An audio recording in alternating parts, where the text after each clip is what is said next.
Have you ever stood at a grave, hands cold, heart pounding in that strange, heavy way it does in cemeteries, and asked out loud, or maybe just in your own head, "Can you hear me?" And then felt almost embarrassed for asking, because what if the answer is no? What if you have been standing there year after year, talking to nothing but stone and grass and silence, and the person you loved has no idea you're even there at all? I want you to stay with me for the next while, because tonight I am going to answer that question honestly, completely, the way I wish someone had answered it for me the first time. I stood at a grave and wondered the very same thing. And I promise you, by the end, you will understand something about those visits that will change the way you walk toward that grave or that urn or that place of memory for the rest of your life. I have watched people visit graves in every possible way a person can visit a grave. I have watched grown men stand rigid and silent for 20 minutes without saying a single word, unable to find language for what was inside them. I have watched grandmothers bring folding chairs and thermoses of coffee and sit for an entire afternoon chatting easily, the way you'd chat with a friend over a fence. I have watched young people visit exactly once at the funeral and never again, carrying a guilt about that absence for years that they've never said out loud to anyone.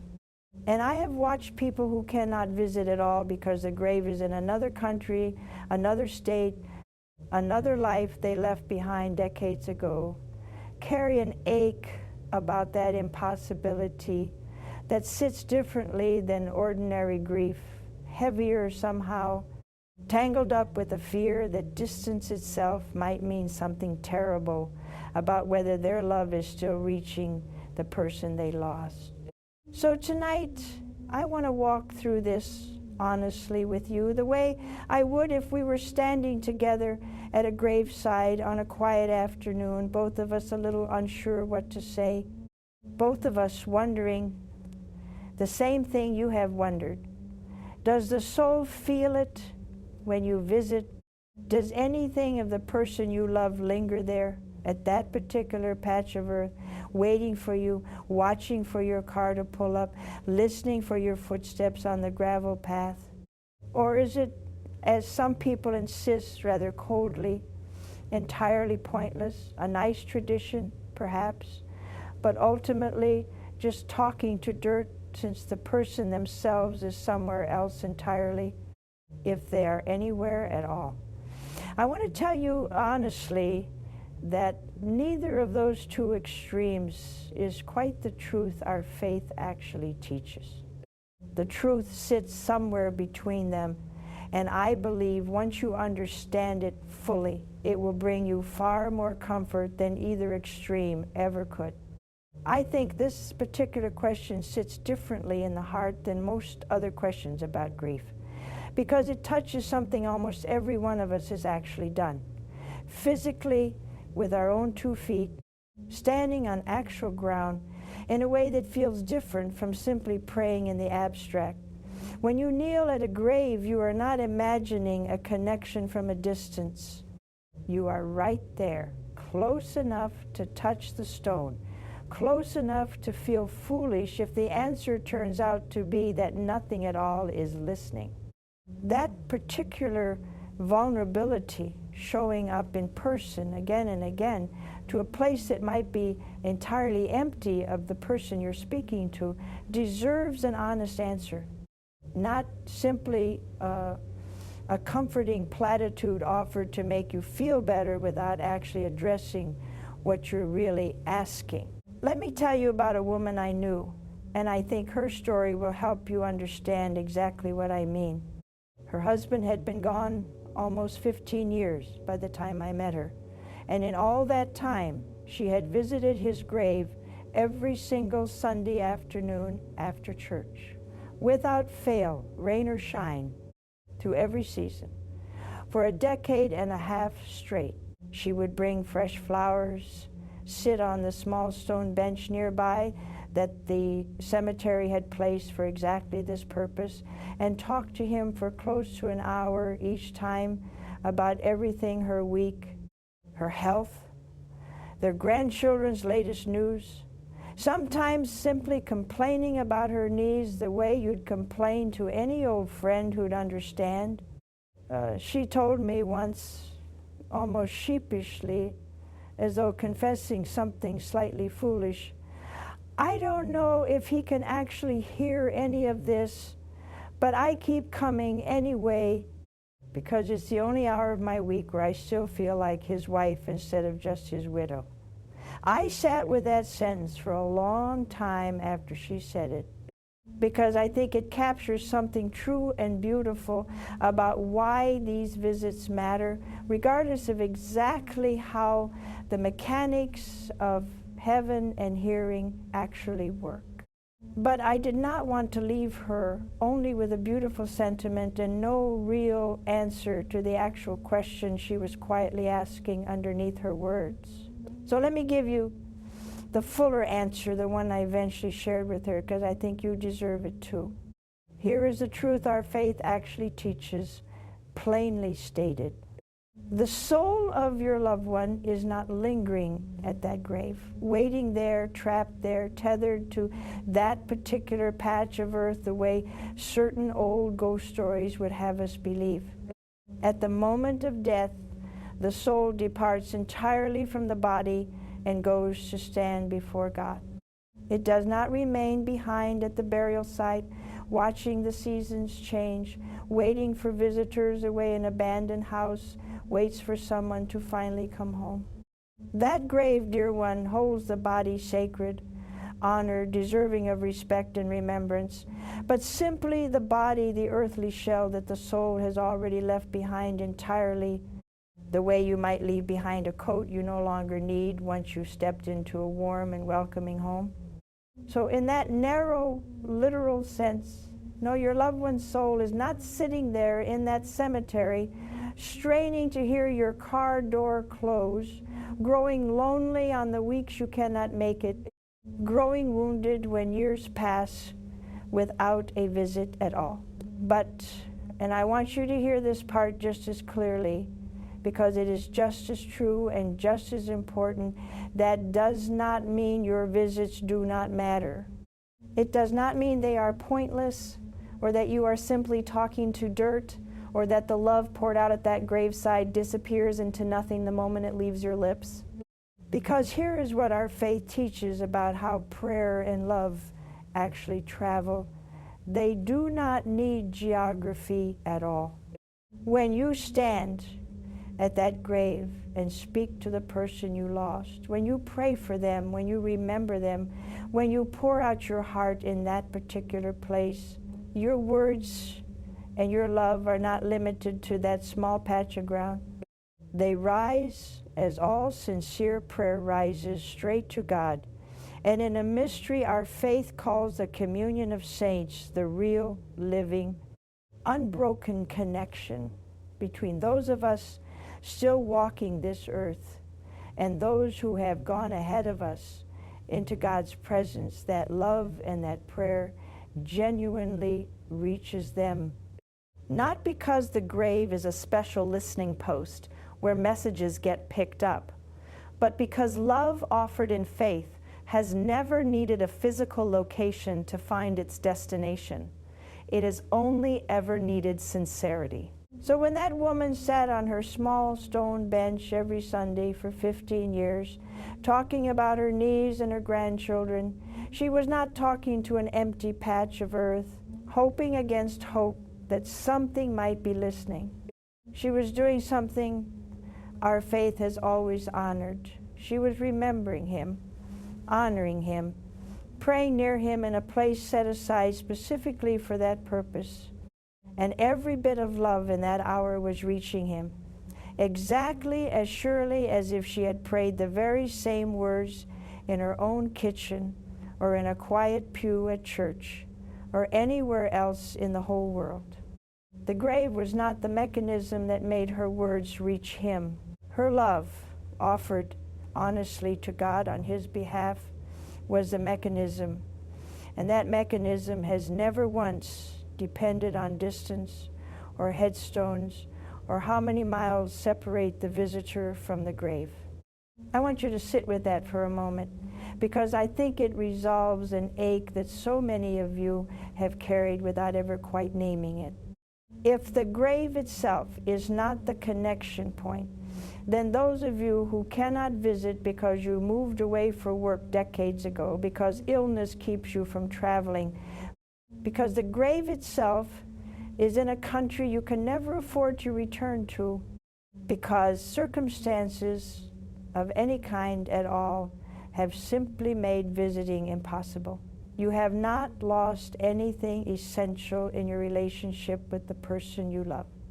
Your prayers from your own living room reach them exactly as fully, exactly as completely as anyone standing directly at the graveside.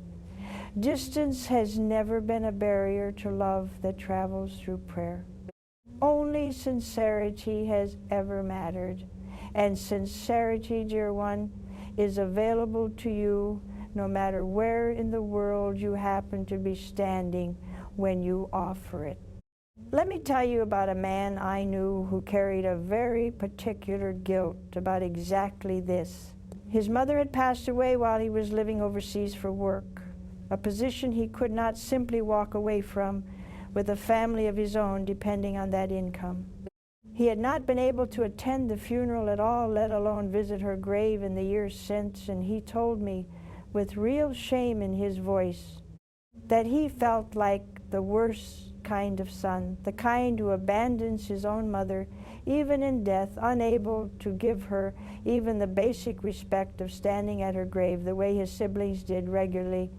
He said he had started to believe, somewhere in the back of his mind, that she must feel forgotten by him, must feel the absence of his visits as a kind of ongoing wound, growing sharper with every year that passed without him standing there.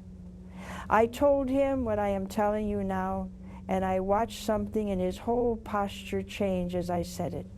His mother was not measuring his love by miles traveled or by hours spent at a gravesite. She was receiving his love fully and completely every single time he thought of her, every time he prayed for her from wherever he happened to be standing in the world, every time he told his own children stories about her so that her memory continued living even in a country she had never once visited herself. I told him to start praying for her specifically, by name, wherever he was, and to trust fully that those prayers were reaching her exactly as completely as his sister's gravesite visits back home were reaching her. He wrote to me some months later, and he said something I have never forgotten. I used to think I owed her a plane ticket. Now I understand I only ever owed her my heart, and that at least I can give her every single day, no matter where I am. Before I move on, I want to slow down on this idea of the communion of saints just a little longer, because I suspect the phrase itself may be unfamiliar to some of you. And I think understanding it properly will make everything else I say tonight land more deeply. Our faith teaches that all believers, living and dead, remain joined together in one single unbroken family, not scattered into separate, disconnected compartments the moment death occurs, but united still, across the boundary between this life and the next, through the love of God that holds every single one of us at once. Think of it less like a phone line that gets disconnected the moment someone passes, and more like a single continuous room that we are all standing in together, except some of us can currently see clearly, and some of us are still walking around with our eyes only partly open. The people in that room who have already died can see with total clarity now. The people still living, including you and me, see only dimly, only partially. the way Scripture itself describes our current condition, looking as though through a clouded piece of glass rather than face to face. But we are still in the very same room. We have not been separated into entirely different realities that cannot touch one another at all. And prayer, dear one, is simply how those of us who see dimly continue reaching out in love to those who now see clearly, trusting that the connection between us, real and unbroken, carries our words exactly where they are meant to go. I want to talk now about the other side of this question, because I think it matters just as much what actually happens spiritually in that hour you spend at a graveside, if it is not, strictly speaking, a direct conversation with a soul lingering there waiting for you. I do not want you to think, after everything I've just said, that visiting a grave is therefore simply an empty gesture, something you could just as easily skip entirely, since prayer works just as well from your kitchen table. That would be missing something important, and I want to explain carefully what that something is. Visiting a grave is, first and always, an act of love and remembrance, and our faith has honored that particular kind of act since its very earliest centuries. Long before anyone debated the finer points of where a soul resides after death, the faithful were visiting the graves of those they loved, tending them, praying beside them, treating that ground as sacred, not because the soul was trapped there, but because that ground held something precious, the body of someone made in God's own image, someone who will one day be raised, someone whose earthly remains deserve honor and remembrance precisely because the whole person, body and soul together, matters to God and ought to matter to us. When you visit a grave, you are participating in something our faith has always considered good and right. Honoring the body of someone you love, praying in a place set aside specifically for that purpose, and allowing your own grief the physical space it often needs in order to be properly felt rather than simply pushed down and ignored. There is something, too, about the physical act of visiting that serves you, the living, in a way that matters enormously, even if it is not primarily about reaching the soul of the person who has passed. Grief, dear one, is not only a matter of the mind or the heart. It lives in the body too, and the body often needs somewhere to go, something to do, some physical ritual to enact in order to process what the mind alone cannot fully carry. The drive to the cemetery, the walk along the familiar path, the bending down to clear away leaves or old flowers, the sitting, the standing, the simple act of being physically present in a place connected to the person you lost. All of that serves your own grieving heart in ways that praying silently at home, though every bit as spiritually effective in reaching your loved one's soul, simply cannot replicate. So please do not let anything I have said tonight convince you that visiting a grave is unnecessary or pointless. It is not pointless at all. It simply is not, strictly speaking, the only way or even the primary mechanism by which your love reaches the person you have lost. It is a gift you give yourself and a gift you give to their memory and a form of honoring their body that our faith has always considered good, even while the deeper spiritual connection between you travels along an entirely different, distance-defying path. I think of a young girl, no more than 8 or 9 years old, whose grandmother had passed the year before I met her family. Her parents brought her to the grave regularly, and she had developed her own small ritual, entirely her own idea, that she performed every single visit without fail. She would bring a single flower, place it carefully on the ground, and then whisper something into her cupped hands before letting the sound, as she put it, float up to heaven instead of down into the ground. Her mother told me, with tears in her eyes telling the story, that when she gently asked her daughter once why she whispered upward into her hands rather than down toward the grave itself, the little girl looked at her mother with the plain, unclouded confidence only a child seems able to muster, and said, "Because Grandma's not down there anymore, Mommy." That's just where we keep her old dress. I do not think I have ever heard the actual theology of what we've discussed tonight put more simply or more beautifully than that. Out of the mouths of children, dear one, sometimes the plainest and truest wisdom comes tumbling out entirely unprompted. I think, too, about a man I knew who avoided his father's grave entirely for almost 10 years after the funeral, not out of indifference, but because their relationship had been complicated, strained by years of harsh words and unresolved conflict that death had arrived before either of them managed to fully repair.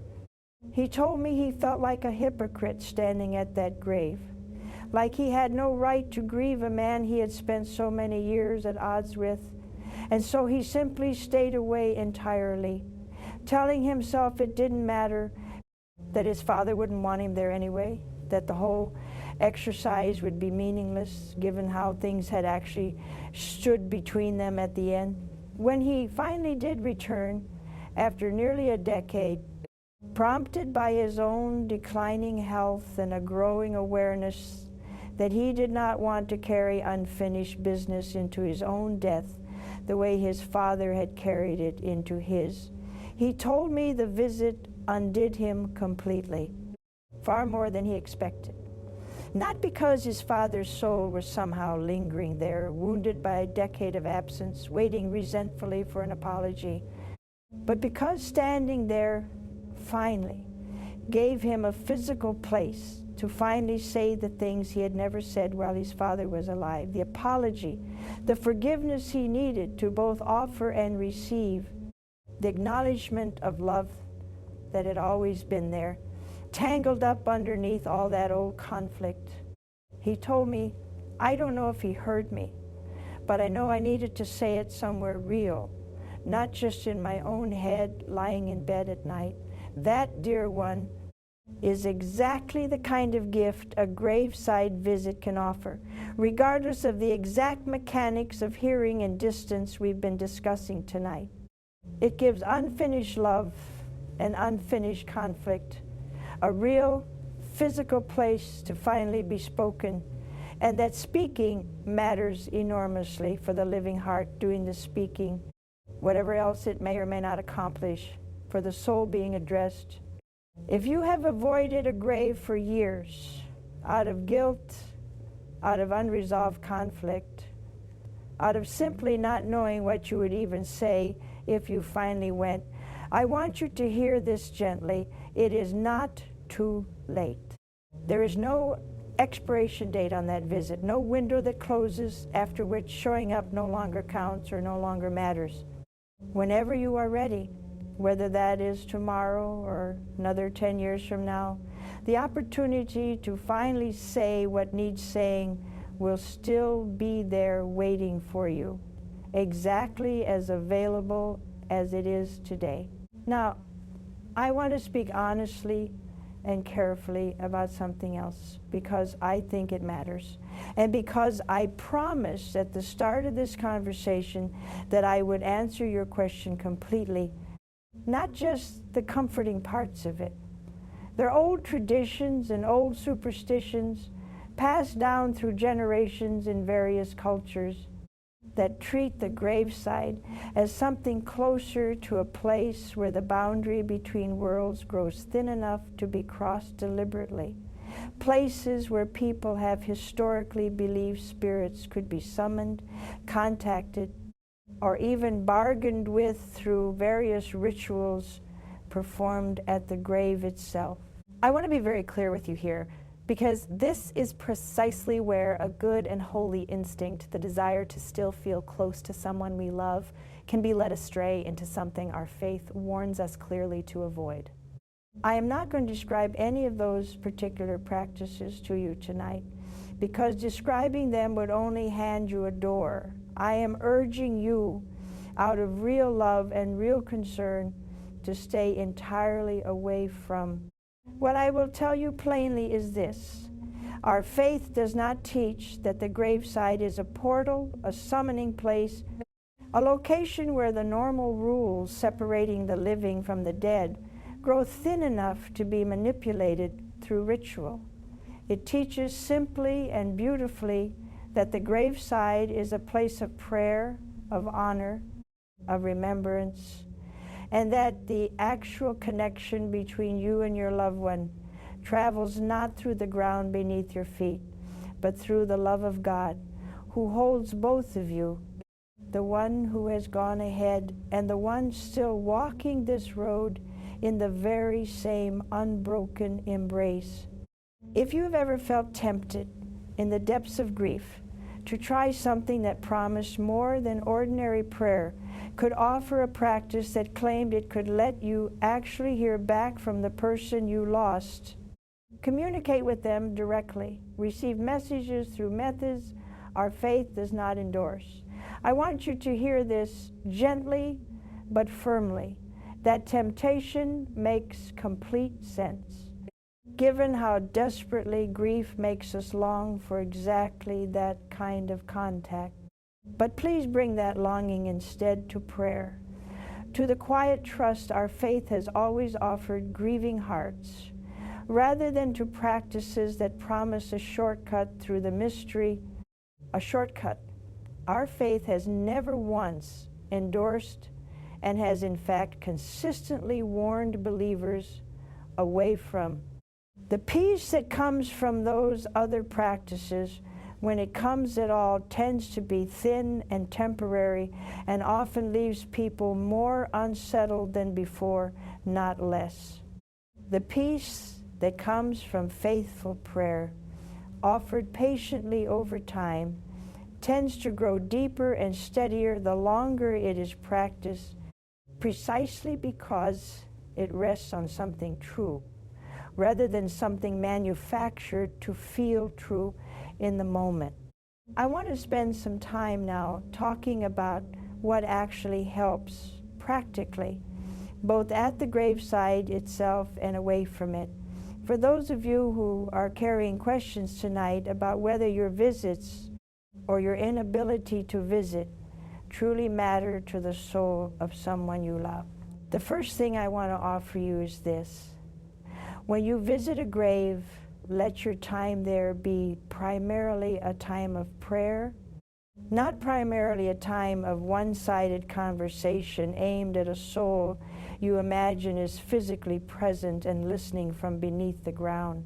This is not meant to take away the comfort of talking to them. Please continue talking to them, the way that widow did every Sunday for 15 years, because that conversation serves your own heart beautifully, and there is nothing at all wrong with it.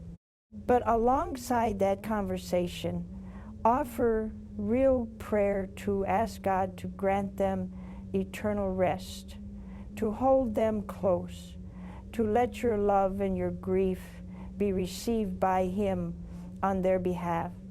That prayer, more than the conversation itself, is what actually travels to them in the way our faith assures us it does. The second thing I want to offer you is this: if circumstances keep you from visiting a grave, whether for a season or permanently, release the guilt that so often attaches itself to that absence. Your love is not measured in visits. It is not tallied up like an attendance record that your loved one's soul is anxiously checking from wherever they now reside. Pray for them from wherever you are. Speak their name in your own home. Tell their stories to your children and your grandchildren so their memory continues to live even in places their body never physically was. All of that reaches them exactly as fully as a graveside visit would. The third thing I want to offer you is this. If you find yourself unable to visit a grave, not because of distance, but because of pain, because the grief still feels too raw, too overwhelming, too fresh, even years later, please be gentle with yourself about that too. There is no required schedule for how often or how soon. A person must be able to stand at a grave without being undone by it. Some of you may need years before you can visit without falling apart entirely, and that timeline does not reflect a lack of love. It reflects the depth of a love that grief has not yet finished processing. Your loved one's soul is not wounded by your absence during that season of healing. God, who sees your heart completely, understands exactly what you are carrying, and He is not keeping score against you while you heal at whatever pace healing actually takes. The fourth thing I want to offer you is this. Consider bringing something practical to your next visit or your next moment of prayer for them, wherever you happen to be, beyond simply your presence and your words. Consider offering a Mass for their soul, lighting a candle, saying a specific prayer our tradition has offered grieving hearts for centuries. These practices are not magic formulas, and they do not work because of any special power in the candle or the words themselves. But they give shape to love that sometimes feels too large and too formless to know what to do with. And our faith has always understood that grieving hearts often need something concrete to actually do with their love, not just abstract feelings to sit with helplessly. And the fifth thing, which I think matters more than people often realize, is this. Allow your visits or your prayers from wherever you are to change over time the way your relationship with the person naturally would have continued changing had they still been alive. In the early days, your visits or your prayers might be raw, desperate, full of unanswered questions and unresolved pain, and that is exactly right for that season. But as years pass, let that conversation soften, deepen, become more like the easy, comfortable conversation of two people who have simply known each other a very long time.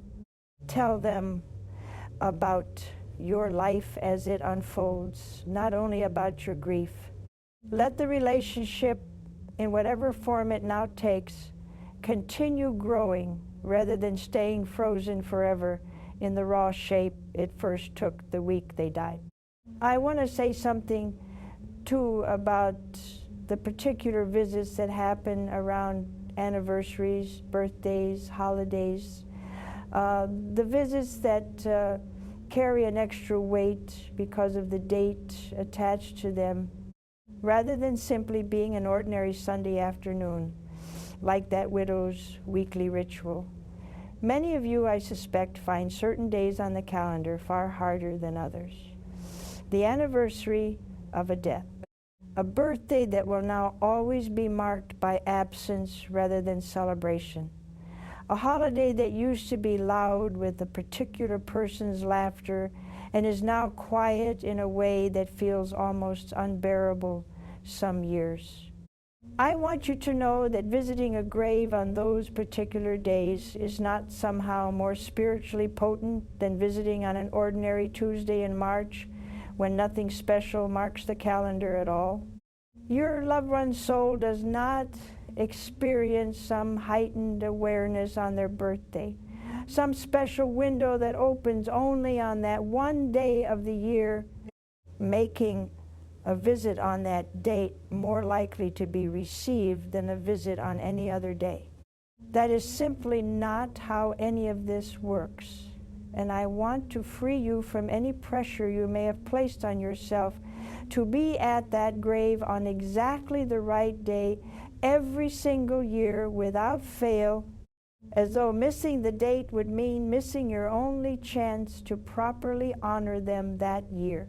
That said, I do think there is real value in marking those particular days with intention, not because your loved one requires it, but because grief itself often requires it, because our own hearts need certain days set aside to properly feel what an ordinary busy week does not leave room for. If you cannot make it to a grave on a particular anniversary because of distance or health or simply life's demands, please do not let that become one more source of guilt layered on top of an already difficult day. Light a candle at home instead. Say a prayer wherever you happen to be. Tell a story about them at dinner that night. The day matters for your own heart's sake, and that mattering does not require a specific physical location to be honored properly. I think, too, of the particular tenderness that surrounds children visiting the graves of grandparents, because I have watched this play out countless times over the years, and I think it teaches something important to the adults standing nearby, watching. Children, in my long experience, tend to approach graves with a kind of unclouded honesty that adults, weighed down by theology and doubt and the accumulated grief of many losses, often lose somewhere along the way. They ask direct questions. They say exactly what they're thinking, without the filter adults have learned to apply out of politeness or uncertainty. I remember a small boy, no older than 6, who visited his grandfather's grave with his family and, completely unprompted, sat down, cross-legged, right on the grass in front of the headstone, and simply started telling his grandfather about a drawing he'd made that week at school, holding it up toward the stone as though his grandfather could actually see it from wherever he was. His parents, standing nearby, told me afterward they didn't have the heart to correct him, to explain the more complicated theology of where his grandfather's soul actually was and wasn't, whether seeing a drawing held up toward a headstone was literally how any of this worked. And I told them honestly they were right not to correct him, because in the truest sense, in the sense that actually matters most, that little boy had it exactly right. His love, his news, his drawing, offered freely and without doubt or hesitation, absolutely did reach his grandfather exactly as surely as if his grandfather had been standing right there beside him, looking down at that drawing with his own 2 eyes. The child's simple faith had cut straight through to the truth that so many of us adults spend years working to relearn. I think about a father I knew who lost his adult son suddenly, without any warning at all, in an accident that shattered his whole family overnight. For the first several years, his visits to his son's grave were almost unbearable, to witness from a distance long silences, sometimes weeping so hard he could barely stand, questions asked out loud into empty air that had no answers and never would in this life.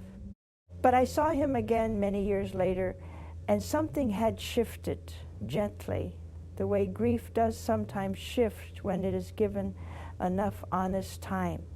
He told me his visits now were almost peaceful, that he came less often, but when he did, he mostly just told his son what was happening in the family, a grandchild's first steps, a promotion at work, small, everyday news, the way you'd share it with anyone you loved and hadn't seen in a while. He said, I used to go there to fall apart. Now I go there to visit, the way I'd visit anybody I love who happened to live somewhere I couldn't easily get to. That, dear one, is not a diminishment of love. That is what healthy, ongoing love actually looks like, continuing across the boundary of death in exactly the way our faith has always promised it could. I want to say something now to those of you who have no grave to visit at all, because I know some of you are in that position, whether through cremation and scattered ashes or a loved one lost at sea. or lost in circumstances where no remains were ever recovered, or simply a family history complicated enough that no one alive today even knows where a particular ancestor was laid to rest. I do not want any of you to feel, after everything I've said tonight about the beauty and meaning of graveside visits, that you have somehow been shortchanged, given a lesser or incomplete way of honoring someone you love simply because geography has left you with no specific place to stand. Everything I have told you about how prayer travels, about how love reaches a soul regardless of distance, applies exactly as fully to you as to anyone standing at a marked grave every single week. You can choose any place at all, a favorite chair, a garden, a spot by the water, anywhere that feels meaningful to you, and turn that place into your own quiet site of remembrance and prayer, and it will carry exactly the same spiritual weight as any headstone anywhere in the world. The grave was never the mechanism. It was only ever a place set aside by tradition and by love. And tradition and love, dear one, can set aside any place at all wherever you happen to be standing. Let me tell you about a woman whose husband was lost at sea decades ago now in a fishing accident that left no body ever recovered at all, only an empty grief and an empty grave marker, a stone with his name and dates on it, standing above nothing but soil. She told me she used to feel a particular kind of shame about visiting that empty marker, as though she were performing a ritual that meant even less than an ordinary grave visit. Since there wasn't even a body resting beneath the stone she knelt beside, I told her what I have told you tonight, and something in her expression eased considerably as I spoke. Her husband's soul had never been tethered to a body that could be recovered or lost at sea in the first place. It had gone home to God the very instant his life ended, regardless of where his body ultimately came to rest, whether beneath a marked grave, in the depths of the ocean, or anywhere else at all. Her prayers, offered at that empty marker for so many years, had reached him exactly as fully and exactly as completely as if his body rested directly beneath her feet. The marker itself, she came to understand, was never the connection. It was simply a place she had chosen out of love to make her prayers concrete and physical. And that choice, made freely out of love, was every bit as meaningful as any grave anywhere in the world with a body actually resting beneath it. Before I offer that closing suggestion, I want to address one more question that I suspect sits quietly underneath everything we've discussed tonight for at least some of you. The question of whether visiting a grave too often or grieving too visibly, too long, too openly, is somehow unhealthy, a sign of being unable to move on the way well-meaning friends and family sometimes suggest, gently or not so gently, that a grieving person eventually should. I want to speak to this directly because I have watched this particular worry cause real unnecessary pain to people who were doing nothing wrong at all, simply loving someone the way that love naturally continued to express itself. There is no correct timeline for grief, and there is no correct frequency for how often love should bring you back to a grave, a memory, a moment of prayer for someone you've lost. Some of you will visit weekly for the rest of your own lives, the way that woman on her stone bench did for 15 years. And that is not a failure to heal. It may simply be the shape your particular love has settled into, steady and faithful, exactly like any other regular practice of devotion our faith has always honored. Others of you will visit rarely, perhaps only once a year, or even less. And that too is not a failure to love properly. It may simply reflect a different temperament, a different way of carrying grief, a preference for remembering in quieter, more private ways that don't require a physical location at all. Neither pattern is more faithful than the other. Neither pattern reflects more love than the other. I want you to release any pressure you have absorbed from wherever it came to grieve on someone else's schedule according to someone else's idea of what healthy grieving is supposed to look like from the outside. What I will say gently is this: if visiting a grave or thinking of your loved one has become a source of only pain, with no comfort mixed in at all, no matter how much time has passed, that may be worth bringing to a trusted priest or a counselor, or simply a compassionate friend, not because your grief is wrong, but because sometimes grief that stays only sharp, only raw, without ever softening even slightly over many years, benefits from additional support alongside your faith rather than instead of it. Our faith does not ask you to carry the heaviest burdens entirely alone, and seeking that kind of support is not a lack of trust in God. It is simply wisdom, recognizing that He often works through the people and the professional care He has placed around us, not only through private prayer alone. I want to say, too, something about the particular ache of visiting a grave when the relationship itself was never fully resolved, never fully healed, when death arrived before reconciliation had the chance to arrive first. I touched on this earlier with the story of the man and his father, but I want to expand on it a little because I think many of you carry some version of this particular grief, and it deserves more than a passing mention.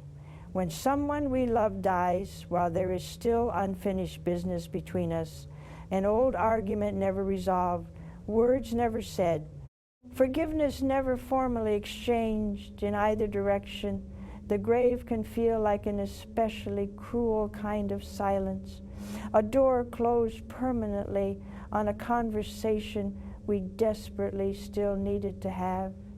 I want to offer you something important here. Our faith teaches that it is never too late to offer forgiveness or to ask for it, even after death, because the connection between you has not been severed, only changed in form. You can still say the words, you can still offer the forgiveness you never got to offer in person, or ask in prayer for the forgiveness you never got to formally request. And I believe with real confidence that those words, offered sincerely even now, matter every bit as much as they would have mattered had you been able to say them face to face years ago, before death made that particular kind of conversation impossible in the ordinary sense. Grace, dear one, has never once been limited by timing the way we so often assume it must be.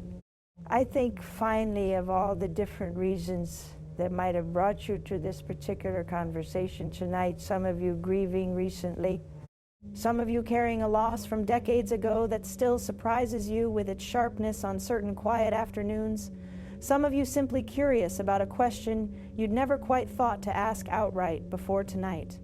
Whatever brought you here, I hope what you are leaving with is something sturdier than simple comfort, something closer to actual understanding that love does not require geography, that grief does not require justification or a timeline approved by anyone else. That prayer, offered honestly from wherever you happen to be standing in this world, reaches exactly where it is meant to reach every single time, without fail, regardless of distance, regardless of years past, regardless of whether you can even remember the last time you visited a physical grave at all. I want to close tonight with a small suggestion, something concrete for you to actually do, whether you find yourself at a graveside soon or simply sitting in your own home with nowhere in particular to visit at all.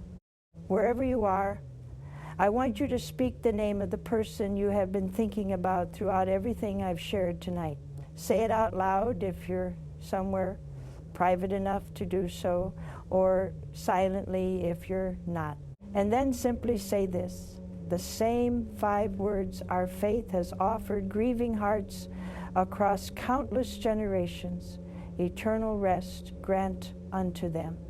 Let those words be the shape your love takes tonight, wherever you happen to be standing, whether that is a cemetery you visited 1,000 times, or a country you can never afford to return to, or simply your own quiet living room with the television off and the evening finally still. I think back so often to that woman on her stone bench sitting there every Sunday for 15 straight years, telling her husband about her niece and her grandchildren, never quite certain whether he could actually hear any of it, but showing up anyway, faithfully, because some love simply refuses to stop showing up, certainty or no certainty. I think about how right she was to keep going, even without the full answer I've tried to give you tonight, because her instinct, her faithfulness, her showing up week after week, regardless of doubt, was itself a form of the very love our faith teaches actually reaches the people we've lost. And I think about all of you listening tonight, some of you standing at graves regularly, some of you unable to visit at all, some of you with no grave to visit in the first place. And I want every single one of you to know with complete certainty that your love has never once been limited by geography, by distance, by circumstance, or by anything at all, except your own willingness to keep offering it. That willingness, dear one, is the only thing that has ever truly mattered. And I suspect, given that you have stayed with me through this entire conversation tonight, that willingness is something you have never once been lacking. Go gently, wherever you are tonight. If there is a grave you can visit, go when you are able, and let it be a place of honest prayer as much as honest conversation. If there is no grave or no ability to reach one, let your own heart, in whatever quiet corner of your life you can find, become that sacred place instead. And know always, in either case, that the person you love was never waiting on your visits to feel your love reach them. They have already gone home, fully received, fully held, and every prayer you have ever offered on their behalf from any place in this entire world has already found its way to them exactly as it was always meant to. I want to leave you with one final thought before we part tonight, because I think it ties together everything we have discussed. There will come a day for every single one of us listening right now when we ourselves become the one being visited, or perhaps the one not visited, depending on how our own particular family and circumstances unfold in the years after we're gone. Some of you may be quietly wondering, even now, whether your own grave will be tended faithfully, whether your own children and grandchildren will make the effort to visit regularly, or whether you will become, in time, one more name on a stone that fewer and fewer people stop to remember as the years accumulate, and life simply carries the living forward the way it always eventually does.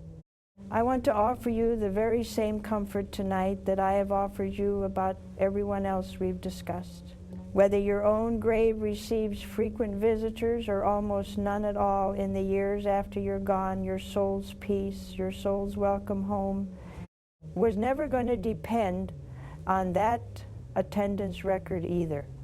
It will depend entirely and completely on the life you lived, the faith you kept, the love you gave freely to the people around you while you had the chance to give it. Visits, or the absence of them, will not add to or subtract from any of that. So if this thought has ever quietly worried you, in the same way it worries so many people as they grow older, I hope you can set it down tonight, the same way I hope you've set down the worry about the people you yourself have lost.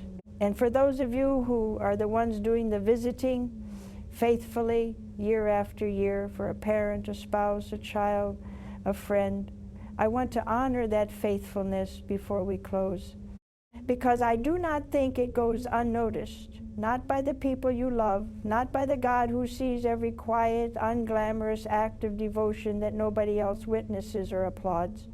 Nobody gives you an award for showing up at a cemetery every Sunday for 15 years. Nobody writes an article about the man who finally returned to his father's grave after a decade of guilt and grief. These acts of love happen quietly, privately, usually witnessed by no one at all, except perhaps a caretaker trimming the grass nearby, or a stranger walking past on their own way to visit someone of their own. But I want you to know tonight that this quiet, unglamorous faithfulness is exactly the kind of love our faith has always considered most precious. Not the dramatic gestures performed for an audience, but the small, repeated, unwitnessed acts of devotion offered simply because love asked it of you and you answered again and again without needing anyone to notice or applaud. I think, too, about how this whole conversation tonight connects to something larger than any single grave, any single loss, any single visit. Our faith teaches that death is not the final word in any relationship built on real love. It changes the relationship. Yes, it takes away the ordinary conversations over dinner, the phone calls, the shared meals and shared years that once made up the daily texture of loving someone. But it does not end the relationship itself, and it does not end the ability of that relationship to continue growing, continue mattering, continue being tended with real care, whether through graveside visits, through quiet prayer from anywhere in the world, or simply through the ongoing act of remembering someone well, telling their story honestly, letting their influence continue shaping how you live the rest of your own life. That is what it means, I think, to truly believe in the communion of saints, in the promise that love outlasts death. Not simply that we will see them again one day, though that promise remains true and remains the deepest hope our faith offers, but that even now, in this in-between time, before that final reunion comes, the relationship continues alive, active, real, in ways that have never once required a physical grave, a specific distance, or a particular frequency of visits to remain exactly as meaningful as it always was. If something I've shared with you today reached a quiet place in your heart, I am truly glad you stayed with me until the very end, and I would love nothing more than for you to come and sit with me again next time we're together. There is always more to talk about, always more comfort to be found when we sit with these things honestly, side by side. Until then, dear one, go in peace, carry your love wherever you go, and know always that it has already reached exactly where it was always meant to go.